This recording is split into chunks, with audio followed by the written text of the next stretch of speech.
نحمده ونصلي على رسوله الكريم بسم اللہ الرحمن الرحیم۔ حسد، جنات، نظر بد اور ہر قسم کا جادو ہو، خواہ کالا جادو ہو یا نیلا ہو یا پیلا ہو یا ہرا ہو،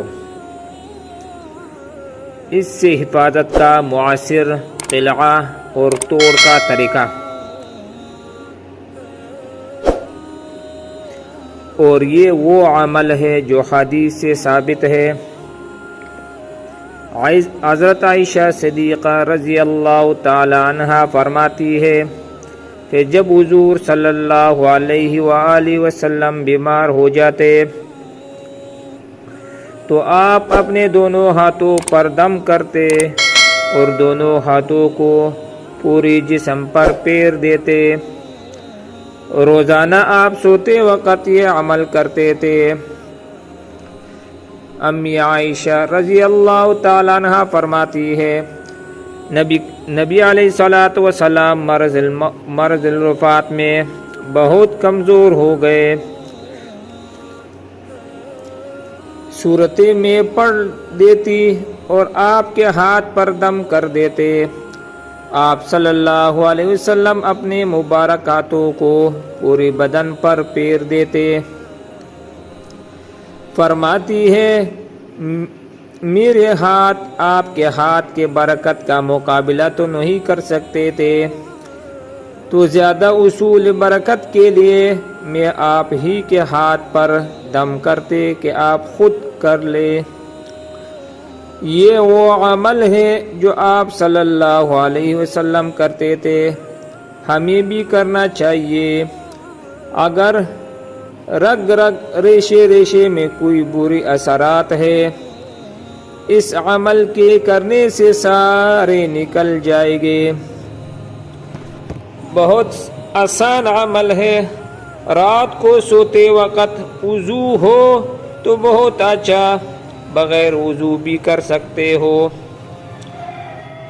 دعا کے لیے جس طرح ہاتھوں کو اٹھاتے ہو ایسے دونوں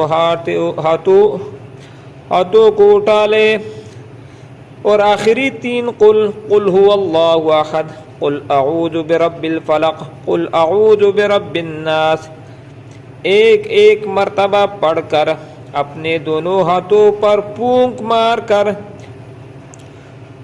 پورے بدن پر پھیر لے، اوپر نیچے دائیں بائیں ہر طرف۔ اسی طرح دوسری مرتبہ آخری 3 قل ایک مرتبہ پڑھ کر اپنے دونوں ہاتھوں پر پھونک مار کر پورے بدن پر پھیر لے۔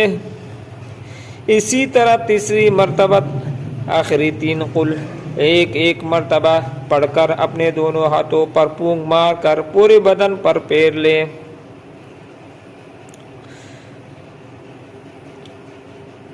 اگر کچھ تھا تو نکل جائے گا اور اگر نہ ہو تو برکتیں آ جائے گا اور آگے سے وہ محفوظ رہے گا۔ اسی طرح اور بھی چند مسنون وظائف ہیں، اس کے پڑھنے سے ہر قسم کی جادو، سحر، بد نظری سے محفوظ رہے گا۔ اللہ تعالیٰ کی توفیق و مدد سے انشاءاللہ وہ وظائف انشاءاللہ تعالیٰ اگلی ویڈیو میں بیان کر دوں گا۔ بہت بہترین مجرب شدہ وظائف ہے، وہ بھی مسنون وظائف ہے۔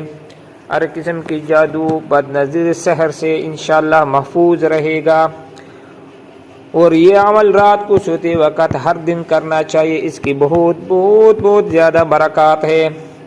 اگر آپ کے جسم میں برے اثرات ہو، خواہ جادو کا ہو، سحر کا ہو، بد نظری کا ہو یا حسد کی وجہ سے کوئی برے اثر ہو، اس عمل کے برکت سے انشاءاللہ سارے نکل جائے گئے۔ آخری 3 قل تو ہر ایک کو یاد ہونا چاہیے، ہر رات کو سوتے وقت یہ 3 قل پڑھنا چاہیے، اپنے پورے بدن پر پھیرنا چاہیے۔ انشاءاللہ تعالیٰ اس کی برکات سے انشاءاللہ سارے نکل جائے گئے، اگر نہ ہو تو انشاءاللہ اور برکت، بدن میں برکت آ جائے گا۔ اللہ عمل کی توفیق دے۔ وآخر دعواہم ان الحمدللہ۔